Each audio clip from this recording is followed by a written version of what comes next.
Jai Jinendra, Om Arham. This is Rajesh Jain, one of the trustee of Jain Vishwa Bharati, London. I first of all would like to welcome you all. You are the real devoted soul who has spared your Sunday to attend this fabulous session. Before all that, let me start with the prayers. First of all, I pay to my sincere prayers to Bhagwan Mahavir, आचार्य महाशमन जी के चरणों में शत अभिनंदन, समनी प्रतिभा प्रज्ञा जी के चरणों में शत अभिनंदन, समनी सन्मति प्रज्ञा जी के चरणों में शत अभिनंदन, समनी स्वर्ण प्रज्ञा जी के चरणों में शत अभिनंदन, समनी प्रतिभा प्रज्ञा जी और समनी स्वर्ण प्रज्ञा जी यहाँ लंदन पर उपस्थित हैं और समनी सन्मति प्रज्ञा जी यूएस से यह सेशन लाइव करेंगे। आज का जो विषय चुना गया है, that is the uniqueness of Jainism. I think this is one question which every Jain or a non-Jain would like to understand how different we are. And that reminds me, the only thing which we are bothered about, or the curiosity we always carry, is what is that we are working on? What is that we are looking forward to in our life? What will happen to me when I die? What will happen, or how my actions are being influenced every single day, every single moment. And that's one of the reasons why we always say, Jain Dharma ek darshan ka vishay hai, pradarshan ka nahi. And today, Samani ji will take us through the depth of this and tell us more about what it means when we talk about uniqueness of Jainism, when we try to evaluate and assess in terms of the different philosophies which have been moving around in this world. So this curiosity leads to the generation of the faith leads to the generation of the philosophy, and this philosophy eventually becomes the religion which we follow as rituals or practices in our day-to-day life. Before I invite Samani ji for this unique presentation, I would like to introduce her in few words. As her name herself suggests, I don't have to really speak about it. Sanmati Pragyaji, one of the most divine, perhaps, name I can imagine of. She has been, and she has led the prayers at different synods in Ohio and the assembly in New Jersey. She has panel discussion Parliament of World Religion in Toronto, Canada. She has interacted with the Pope at the Vatican City. I think this all itself makes me feel that the huge and the immense knowledge which she would have gained in understanding not only our religion, but other religions, and put forward the Jain philosophy would help us to really know the uniqueness of this Jainism. She has taught science of living at many schools and colleges in India, including Jain Vishwa Bharati.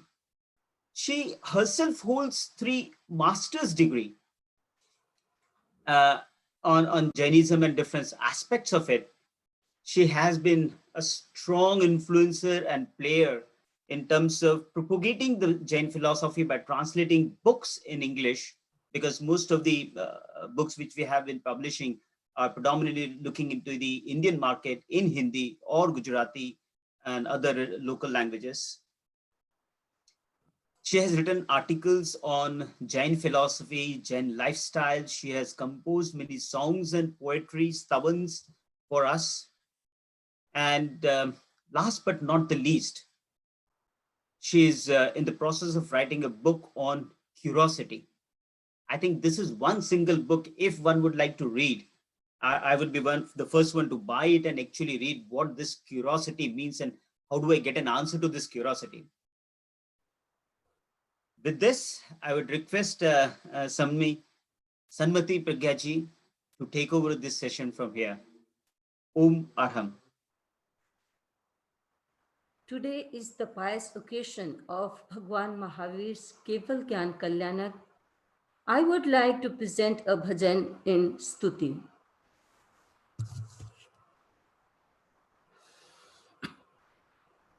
मैं तो आ गई तोरी शरण, जिनवर मेरा उद्धार हो।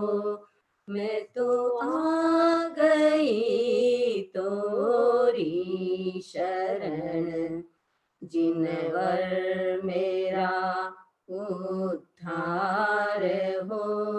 भव पार पाना है मुझे, मोहे साधना आधार दो। मैं तो आ गई तोरी शरण, जिनवर मेरा उद्धार हो। तुम वीर हो, तुम धीर हो, तुम ज्ञान गुण गंभीर हो। तप तेज जो है नभमणि, जीवन की तुम जागीर हो। मेरे नाथ तुम तारण तरण, मोहे साधना आधार दो। मैं तो आ गई तोरी शरण, जिनवर मेरा उद्धार हो। तुम दिव्य हो, तुम देव हो, तुम सिद्ध, तुम ही साध्य हो। तुम चेतना की चांदनी, घट घट के तुम आराध्य हो।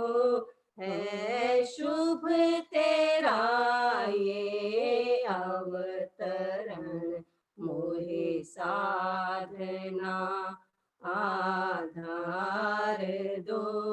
मैं तो आ गई तोरी शरण, जिनवर मेरा उद्धार हो। तुम चक्षुओं की रोशनी, मेरे कंठ की आवाज हो। मेरे श्रवण पट पर गूंजती सरगम के सुंदर साज हो। नत विनत हूँ तेरे चरण, मोहे साधना आधार दो। मैं तो आ गई तोरी शरण, जिनवर मेरा उद्धार हो। इस जन्म में उस जन्म में तोरा वीतरागी पथ मिले। हर सांस में, हर आस में, वैराग्य के शतदल खिले। मिट जाए मेरा संशरण, मोहे साधना आधार दो। मैं तो आ गई तोरी शरण, जिनवर मेरा उद्धार हो। भव पार पाना साधना आधार दो, मैं तो आ गई तोरी शरण, जिनवर मेरा उद्धार हो।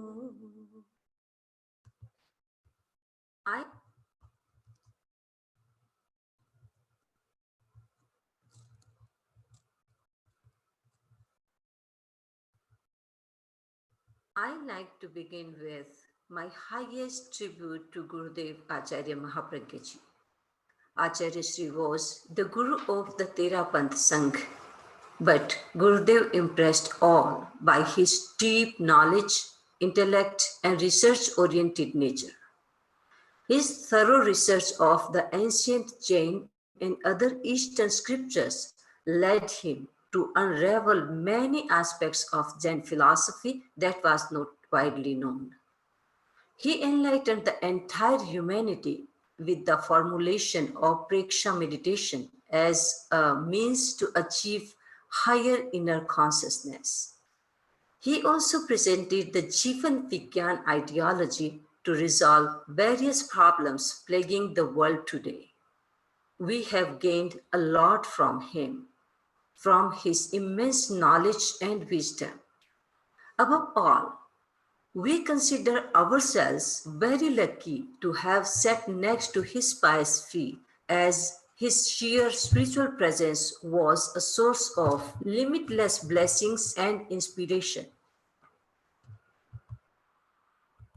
My Vandana to Acharya Mahashramanji.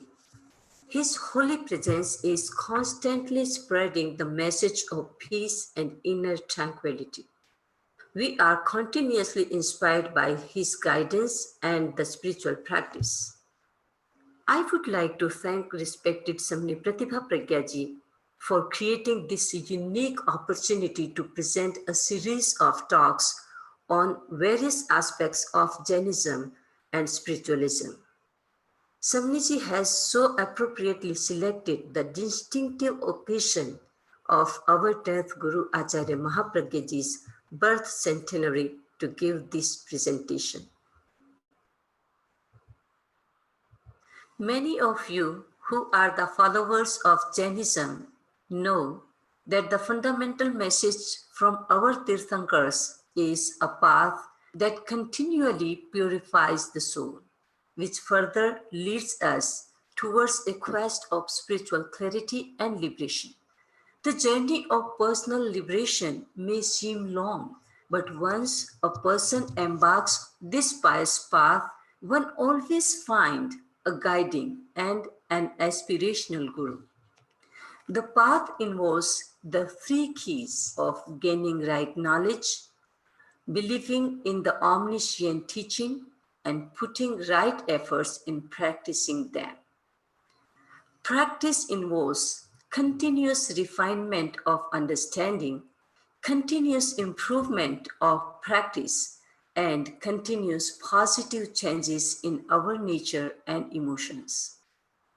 As we move further in our spiritual path, the three guiding keys become enlightened belief, enlightened knowledge, and enlightened efforts. With this basic introduction, I want to bring forward an important aspect of Jain thought, which will help us in understanding some of the unique aspects of Jain philosophy. One of the Jain scriptures, the Jain Agam named Uttara Jainani, states that human life itself is very distinctive and difficult to achieve. Today, close to 8 billion humans are residing on this earth. The human population has clearly grown rapidly from about 5 million 10,000 years back. This is over 1,000-fold increase. During the time of Mahavira, the earth population is estimated to be around 60 million. This growth has come at a cost of huge loss of wildlife and its habitat. So why is human life is still difficult to achieve? Let's look at the numbers from a different perspective. Even after such massive and destructive human population growth, the mammal population is around 130 billion. If we include insects, there are 10 quintillion insects. Human body itself contains close to 100 trillion microbes. These are more than the human cells. In terms of biomass, humans form a very small fraction. So, going by the pure math of living creatures, human life is rare. Human life is truly matchless in many other respects. Acharya Mahapragyaji, in his various lectures and books, has emphasized on different human capabilities. While the human physiology closely resembles of many of the mammals, the human body has evolved to a point where it is by far the most powerful, intelligent, and adaptable creature living on the earth. It has the most complex and advanced anatomy and physiology. The upright backbone, the sense organs, and the dexterous arms with fingers are all highly evolved. What mainly differentiates human is their brain with its advanced cognitive capability, emotional levels, and their unique ability to train and further improve and develop the aspects of the physical, mental, and spiritual capabilities. Humans only can achieve the highest level of spirituality. The quest for spirituality is clearly not unique to Jain religion only. There are many common messages within all the great religions. This exploration is not the focus of my talk today. The intent in discussing this particular subject is to bring clarity to the core messages of Jainism, which fundamentally differentiate Jainism from other spiritual quests. Many times I have heard the saying, the journey of each religion is different, but they all lead us to one destination. In other words, God is one. However, the way of reaching out to God is different. I imagine many of you have also made similar statements during your general conversation without a wider or true personal experience. I sometimes pose a question to Jain followers about the uniqueness of Jainism. The first answer what I commonly get is non-violence, ahimsa. Generally, Jain people believe that the education of non-violence has been provided by Jain religion to the world. But this is not absolute fact. All Indian schools of philosophy or religions teach non-violence. Few common words, love, compassion, kindness, all are the common attributes of ahimsa, and we find these attributes more or less in all religions. But yes, the Jain Agams elaborate ahimsa in more detail. They explain the concept starting from fundamental presumptions and building a complete logical thesis of ahimsa. Are you familiar with the very popular aphorism, ahimsa paramo dharma? It is not derived from Jain Agams as many may assume. However, it is widely used by Jains. We should know the real source of this knowledge. This particular part of the shlok has been taken from the famous epic Mahabharata written by Vedavyasji. I believe Many of you may also confront such thoughts of confusion about the Jain religion itself, whether there is any originality or uniqueness in it.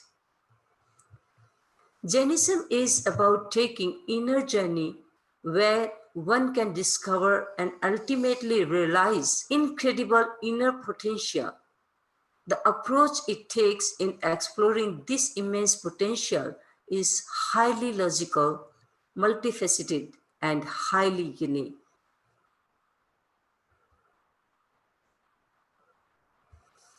In this slide, you are reading 4 lines. This is a Sanskrit slok which explains all these distinctions of Jainism. I am reading it in parts so that you can also understand. आदर्शोऽत्र Jinendra आप्तपुरुषः रत्नत्रयाराधना स्याद्वादः समयः समन्वयमयः सृष्टिर्मता शाश्वती कर्तृत्वं सुखदुःखयो स्वनिहितं ध्रुव्यं व्ययोत्पत्तिमत् एका मानवजातिरित्युपगमो सौजैनधर्मो महान्.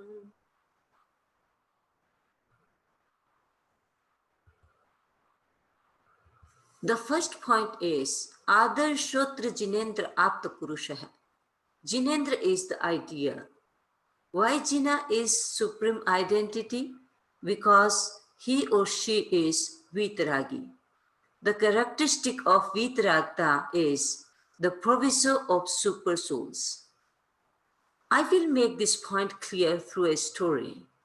Perhaps most Jains know the life story of Princess Chandanbala, but generally people know that story up to the point when she offered alms to a wandering Lord Mahavira, and in return, the gods from heaven showered gold and jewels on them both during her offering. My story begins from what happened after that incident. One prostitute observed this divine miracle.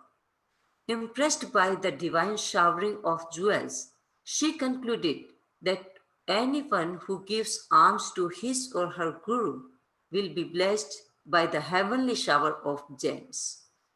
Obsessed by the thought of getting jewels, she persuasively invited her guru to have meal at her place. Even though the guru was perplexed to see such a generous request, he readily accepted her invitation. The following day, the woman prepared the most delicious meal for the guru. She was wondering if Chandanbala's mere boiled lentils resulted in a lavish number of gems, the shower of her elaborated meal would be far more stupendous. She was filled with anticipation when the Guru reached her house on time. Welcoming him with high respect, she served the full meal. The elaborated menu and the sweet aroma made the Guru very happy. She served the meal, making sure every item was properly given.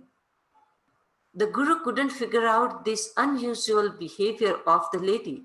He soon noticed that the lady was constantly looking at the sky as if she was waiting for something to appear. Her hand was serving the Guru's plate, but her eyes were fixed on the sky. Finally, the Guru asked for the reason of her strange behavior and the purpose of looking at the sky. On understanding her motivation, the Guru said, "Please, don't compare the princess and her Guru with us." Chandanbala had only admiration for the pious qualities of her Guru. She had no expectation whatsoever. The Guru's presence in the situation was meant as an inspiration, so the princess can proceed on her spiritual path. The shower of gems represented a heavenly appreciation of two great souls near the pinnacle of spirituality. While both of us were driven by sheer greed, you for the jewels and I longed for the delicious meal. The only thing we can expect is stones, not the gems and gold. The main point of this story is the Guru here is the mirror of us. Jina is the mirror for us. Jina is neither a supernatural entity nor the manifestation of Almighty Deity. From Jainism perspective, everyone who conquers all the vices is supreme. Jinas don't have any direct role in people's day-to-day living. Jains do give them godly adoration due to their qualities and ideals. Specifically, Jain adore Jinas or Tirthankaras for achieving the highest state of soul, adoring the committed path they have taken to achieve this state, and finally appreciating their efforts in showing the path to achieve the same high Jina state. Jainism has not reserved the highest state of any specific souls or beings. It is a different matter altogether as to how many souls succeed or even strive to reach this ultimate state. Jinas are fully compassionate on the entire universe. They shower their blessings on divines and devils equally. They show no favoritism. Jinas are beyond attachment and are flawless. Jinas are the path creators and their words are life changers.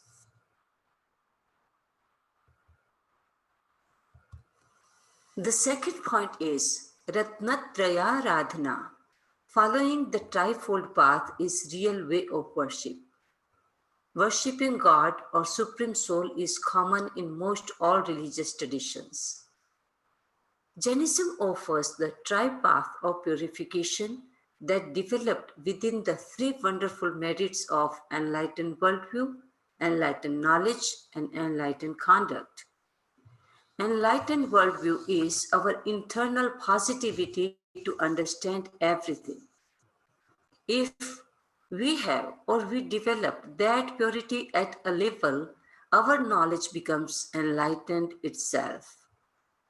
These two merits, enlightened worldview and enlightened knowledge, can result in a spiritual practice. Only recommended mode of worship according to the old Jain script is to follow the trifold path.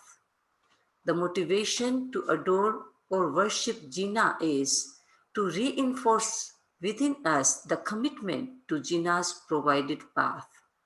Acharya Tulsi says, प्रभु बन करके ही हम प्रभु की पूजा कर सकते हैं. This Hindi verse is true. If we don't try to walk on the path which Jinas themselves had followed and propounded for our inner well-being, we cannot show our worth to worship them. We can follow this path within our strength and limitation. Through these merits, we can attain the true approach to pay homage to such role models.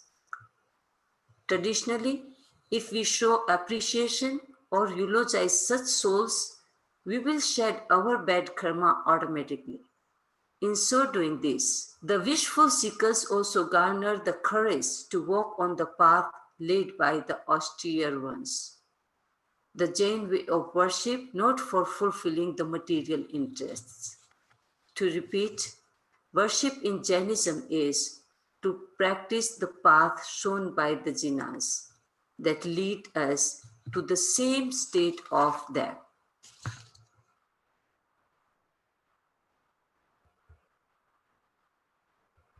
The third point is Shadvatah Samayah Samanvayamayah.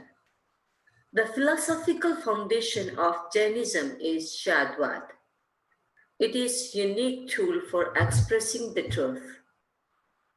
The ocean of the truth is very deep, vast, and full of wonders. Standing on the shore, one cannot measure the depth and treasury of the ocean. It is not so easy to know the multifaceted aspects of the unlimited truth unless the mind is open to such facts. This doesn't refer the muscular fluid of the brain that keeps the structure active. It is the open-mindedness that helps to perceive the truth without any prejudice. Rigidity towards our perspective, belief, or towards our opinion defiles our scientific approach. Consequently, we create a misconception or illusion towards the reality of the world. This illusion leads to a diluted perception of a universal objective reality. Therefore, even if we seem rigid in our belief, it is also reflected as a wrong obstinacy in Jainism. I remember once Acharya Tulsi posed a question to the monks. What happens if the lemon juice is poured into the milk? The reply was, the milk will curdle. Is this answer correct? Acharya wanted to confirm this answer from all who were present there. All were on the same boat. Finally, Acharya explained, no, this answer is not correct because if the milk is cold, cuddling is not going to happen. Equally, the answer can be affirmative. If the lemon juice is added into the boiling milk, the cuddling will happen. Acharya wanted to bring this vision into the monk's mind. What is Shadwat that I am talking about? Jainism presents a unique approach to develop understanding of all aspects of the truth, which was well known as Anekantvad, the theory of multi-perspectives. Shadwat is little different. Many times, people misunderstand Shadwat in the sense of perhaps, but it is not that. When the truth is expressed, all the aspects cannot be expressed in positive language. Sometimes it is expressed in negative language too. For example, if someone asks you what type of clothes Samniji is wearing, you can say they are wearing white clothes. But you can also say they are not wearing colorful clothes or red clothes. This answer is also as true as the first day. One can use 7 different types of dialogues to express one truth. This is called Shadwad, the theory of multifaceted statement. In simple words, Anekantvad is the art of knowing and Shadwad is the art of expressing. That is, how to know the truth and how to explain the truth. One is related to our cognitive power and other is related to our power of verbal communication. Both are linked with each other. Absolute truth is very complex and not possible to understand, to be comprehended by us. It can only be understood by Kevni. However, the path to achieve the highest state requires one to understand the truth. If we become dogmatic based on the limited understanding, we can never proceed further. We can only proceed in the path of spirituality if we continually explore the truth with an open mind and in a multifaceted way, where the dimensions of exploring continues to grow. These unique aspects of Anekatvad and Shadwad differentiate Jainism from other faiths.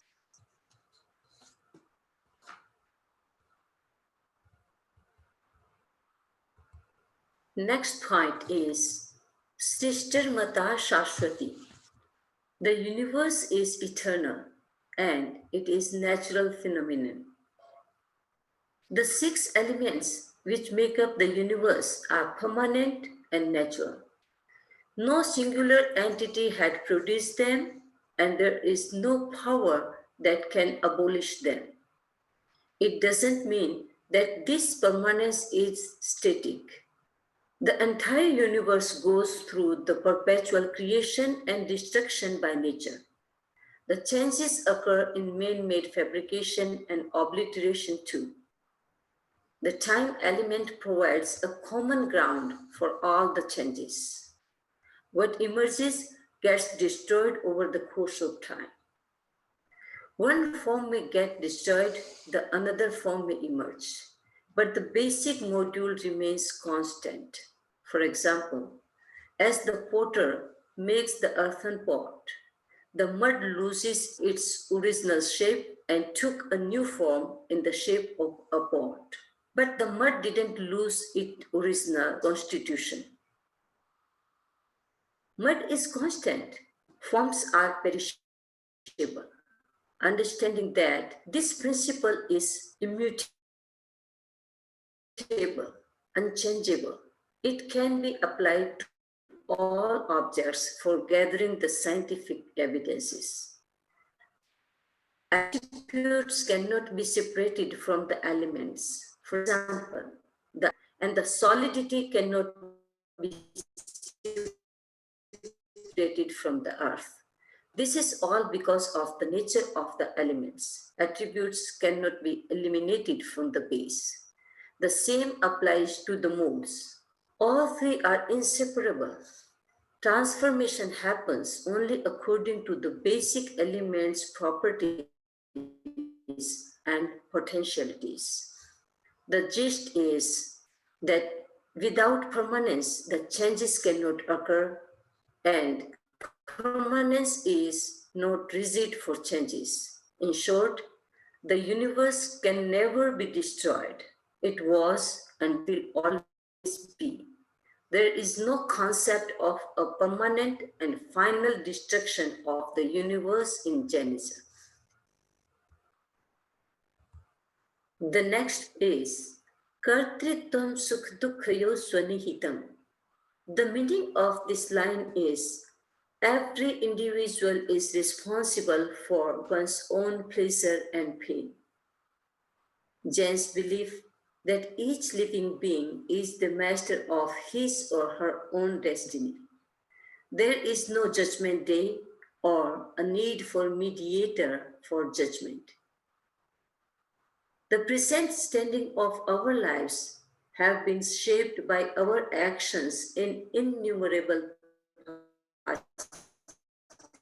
lives. By nature, due to the limited capacity of our 5 sensory endowments, most humans have limited existential awareness. Didn't you complain about the external incidents that made you unhappy or frustrated in your life? We've heard many times people saying, suppose person A complains, I'm going through hell because my spouse insulted me in front of my friends. Person B says, I'm an unlucky person in this world. People keep me cheating in every field. And person C says, I'm depressed doing all this at home for everybody. These are the few examples. And the lockdown may add one more linkage to this complaint chain. Such external situations occasionally disturb our peaceful mind. We find ourselves innocent and impose our agitation on the outer situations. But I got the answer of these two seeming complaints years ago in a Jain session, that if we don't have the upadan cause within us, the nimit cause will not going to affect us. Jain inspiration is for the seekers to drive out the bondage of karma and stay in the unalloyed state of mind. I found a short video clip in Acharya Sri Mahapragyaji's voice itself on this point. Please listen in the next slide. It is in Hindi language.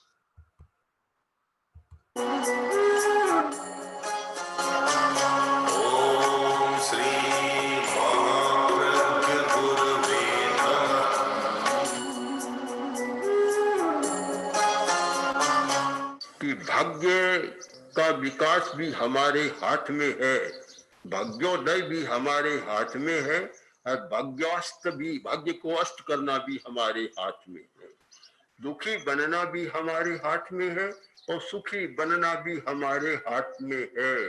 ये आत्म कर्तृत्व का सिद्धांत जब समझ में आ जाए, आदमी की जीवन की दिशा बदल जाती है। हम अपने ओर ध्यान कम देते हैं, दूसरों पर ध्यान ज्यादा देते हैं कि वह नहीं, उसने ऐसा, उसने वैसा। बाहर का व्यक्ति दुख का साधन तो दे सकता है, पर दुखी कभी नहीं बना सकता। स्वयं का संवेदन, अनुकूल संवेदन, अपना अनुकूल संवेदन सुख है, अपना प्रतिकूल संवेदन दुख है, और मिथ्या दृष्टिकोण दुख का हेतु है। सम्यक दृष्टिकोण, विधायक दृष्टिकोण, रचनात्मक, सृजनात्मक और सकारात्मक दृष्टिकोण सुख का हेतु है। सुख कैसे होता है, दुख कैसे होता है, ये छोटी सी बात अगर ठीक समझ जाए, बड़े आनंद के साथ जीवन को जिया जा सकता है।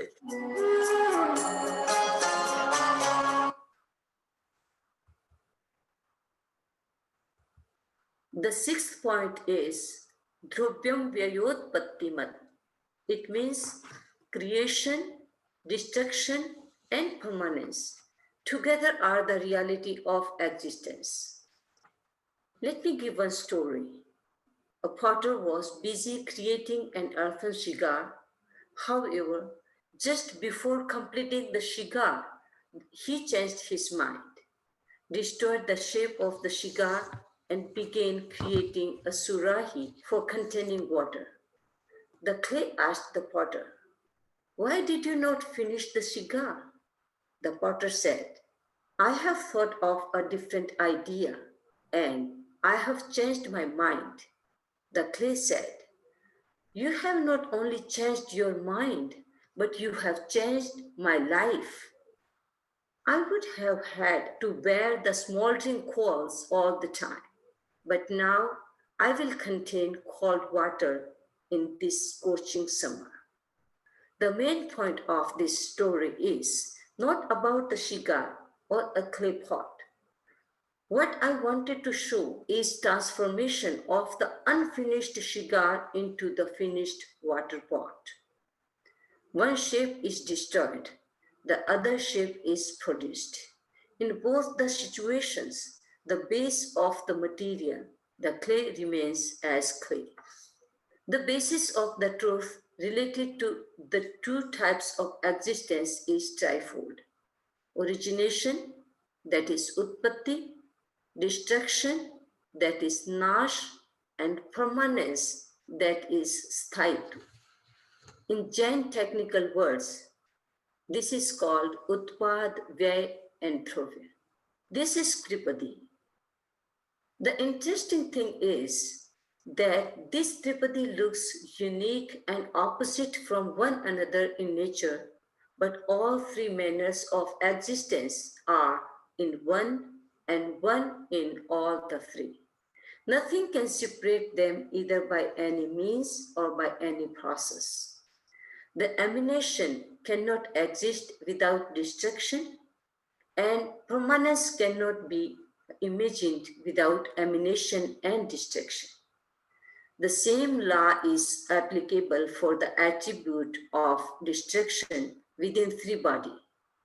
These three opposing qualities remain together while doing their own work with great synergy. This trinity upholds the whole truth of existence. This is all the nature of creation. This philosophical sense needs our extra nuance in order to gain an understanding.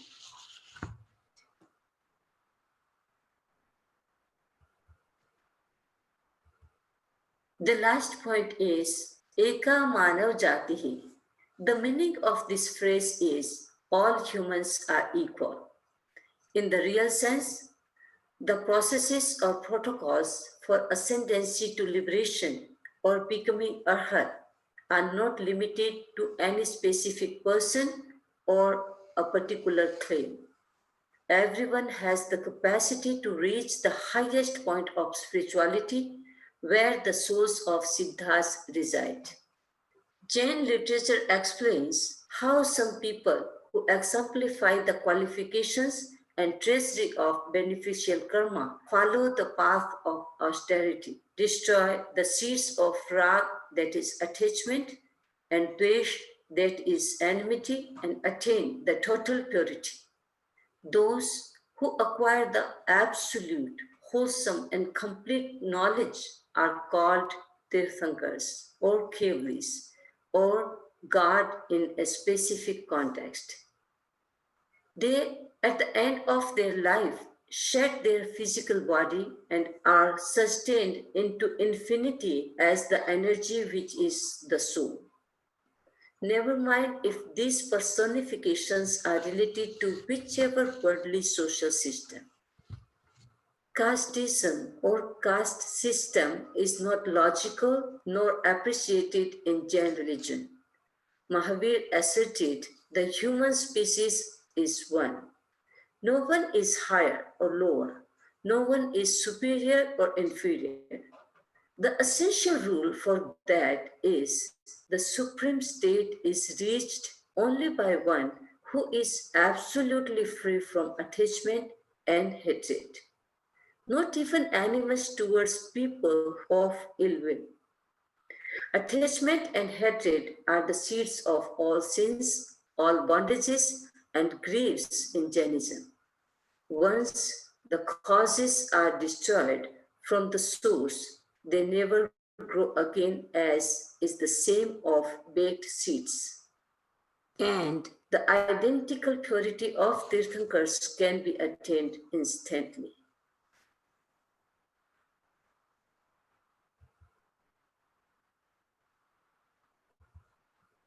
Now, this is the time to conclude my talk.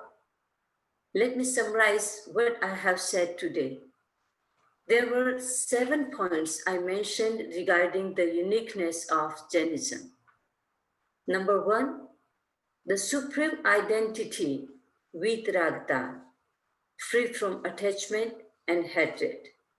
Number 2, the way of worship, Ratnatra, 3 jewels which are right knowledge, right belief, and right conduct.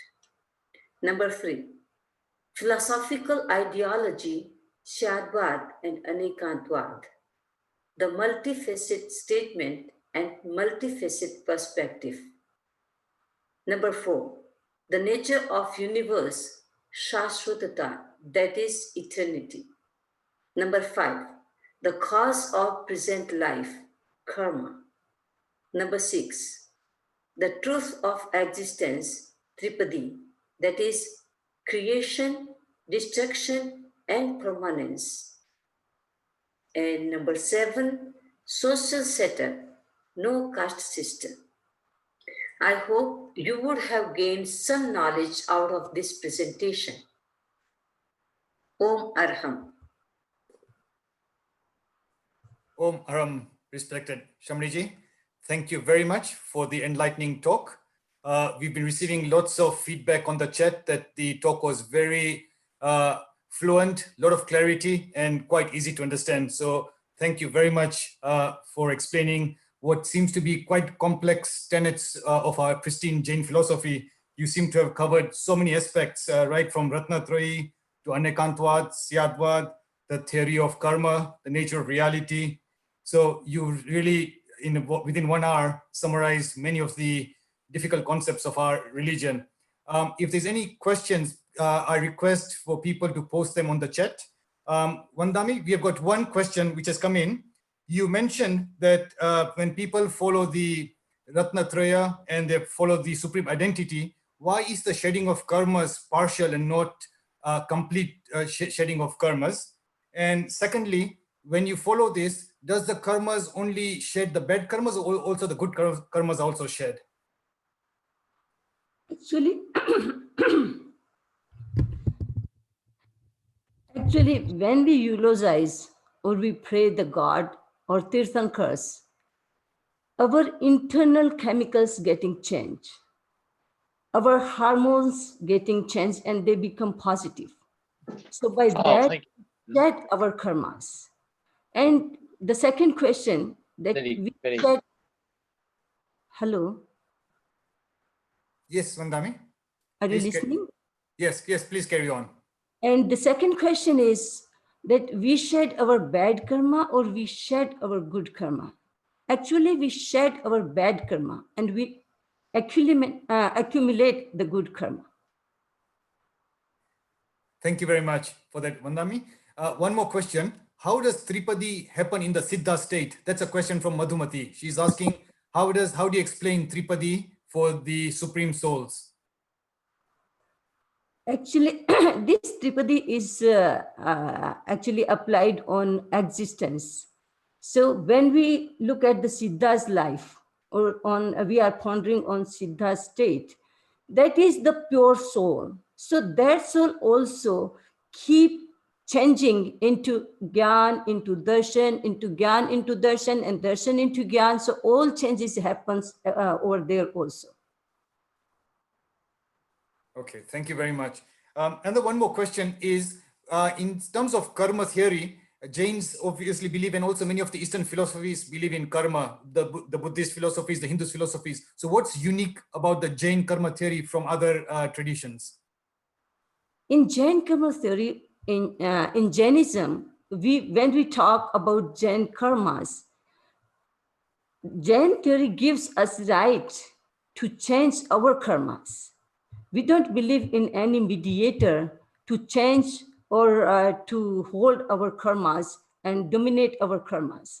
So this is the unique thing in Jainism. They have given all right to us. If you want to change, we can change. If you don't want to change, that's okay. And yesterday you have listened from Samani Jayant Pragyaji in detail how karma works in our life. Right. Thank you again, Vandami. Another question is the Tripadi similar to Brahma, Vishnu, and Mahesh in Hinduism? That's a question from Kirti Jain. We can compare with them because they are also responsible for creation, preservation, and destruction. So we can compare with them. Thank you, Vandami. Another question is that you talk about, we in our day-to-day life, we see high status and low status is visible in this day-to-day life. How can one ignore this when we look at the status? Because we see some are poor, some are rich, some have got good health, some have got bad health. So we see lots of differences in this world. How can you ignore this? So by practicing meditation, I think that we can awaken our spiritual consciousness, and because of that only we can stay away from these emotions. Because meditation helps us to become positive to everyone, positive to ourselves and positive to everyone. So doing that, I think that is the only technique. Or you can think of other technique is we can ponder on our thinking, that we can change our thinking also by thinking positively. Right. Thank you. Another question, Vandami, is from Bipin Bhai. It says, you talk about that in Jainism believes equality of all souls. Would you consider Jains to be a caste? And also there are different castes within Jainism, Digambas, Svetambas, Therapans. So how do you explain that? Actually, these are not the castes. These are the way of following the path. So Digambar is not caste, Shwetambar is not caste. We believe in clothing. If our monks and nuns wear, that's our belief. And if Digambar doesn't believe that, that's their belief. So this is not actually related to caste. Caste is lower caste in ancient India. There was some untouchability, Harijan and Mahajan and all this. And I remember in my childhood, we have seen that if scheduled caste people come to our house, the people didn't let them come inside the house. So these were the thinking. But in Jainism, Bhagwan Mahavir didn't allow this thing into Jain religion, because he initiated Harijan people also into the Jain religion. Thank you, Vandami. Another question is, Pratibhaji is asking, how is happiness in our hands? He says it's quite difficult to follow that. Could you explain to say that? So many things are difficult for us, and if we put in practice, it becomes easy. If we stay away from these emotions, these positive emotions, and then we feel only that these are difficult for us. But if we put all these positive emotions, happiness, joys, all these positive emotions into our practice, it becomes easier. Thank you, Vandami. One more question from Sejal Ben says that in Hinduism, people believe in avatars. Krishna ka avatar hai. In Jainism, do we believe in any avatars? Actually, avatar is different. And we can say incarnation because our Tirthankars comes from heaven to on the earth. But once the soul become totally free from karmas, then that soul never come into the human body or in any form of life. So in that sense, we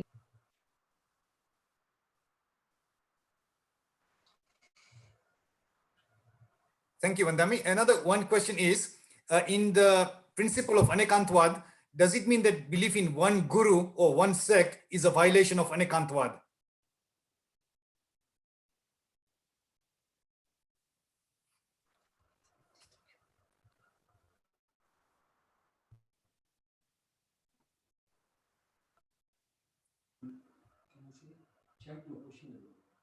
Hello, Vandami. Sorry, can you hear me? to check. Now I can hear. Yes, Vandami. So the question is, in the principle of Anekantwad, does belief in one guru or one particular belief, is that a violation of Anekantwad? No. That is not violation. Actually, we need one guru because whenever we feel in trouble, we go to guru and get the answers. If we have many gurus, then you are not anywhere. Right? Somebody says something, some other one says something else.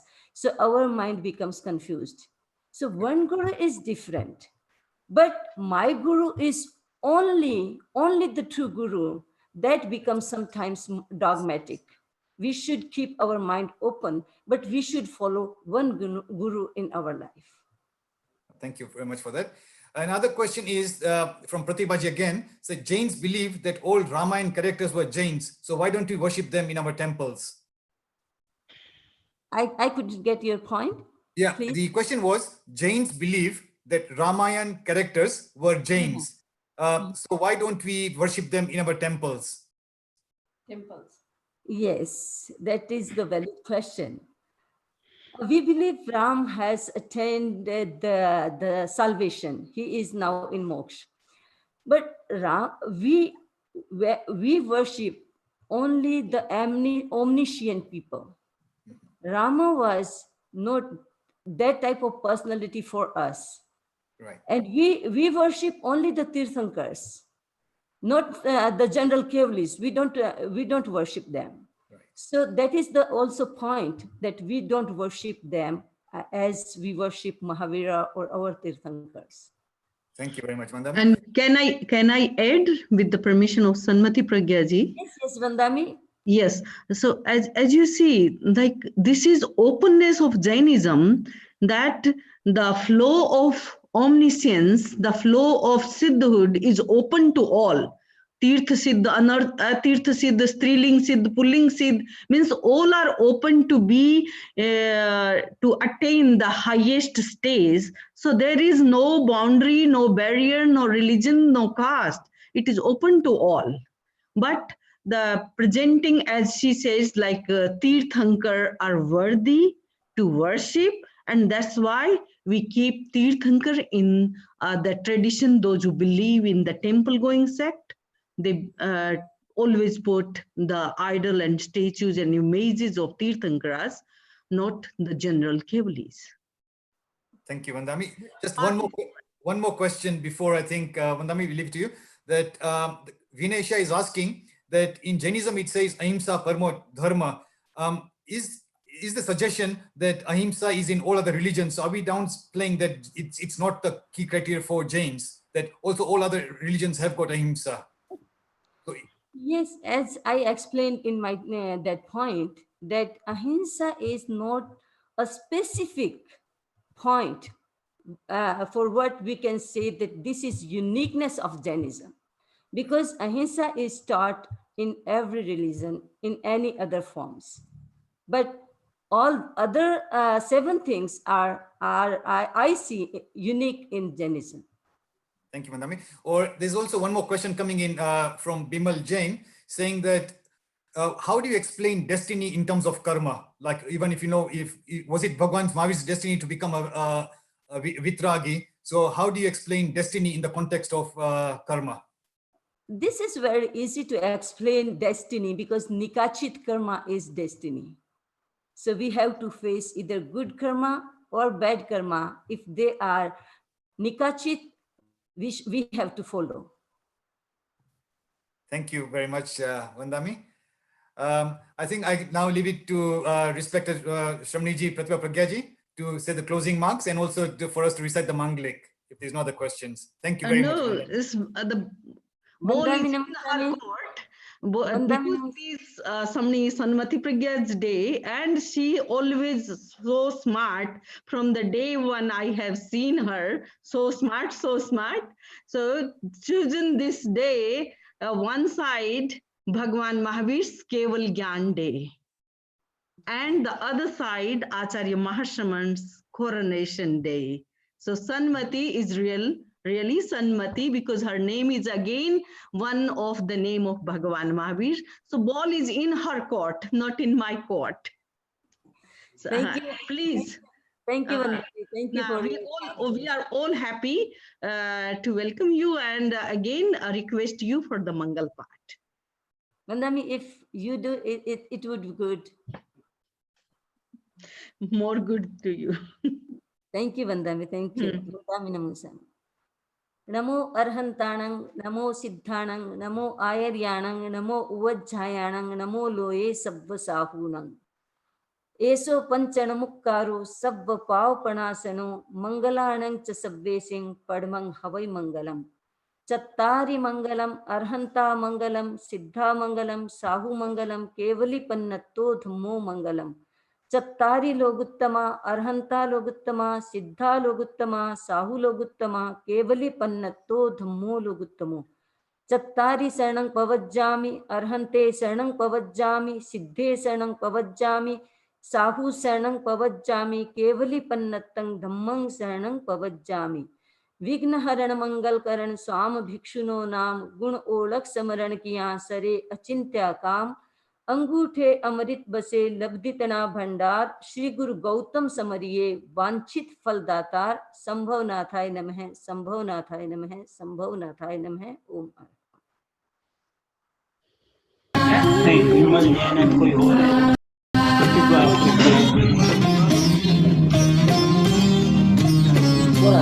हरे हम हरे हम हरे हम हरे हम हरे हम हरे हम हरे हम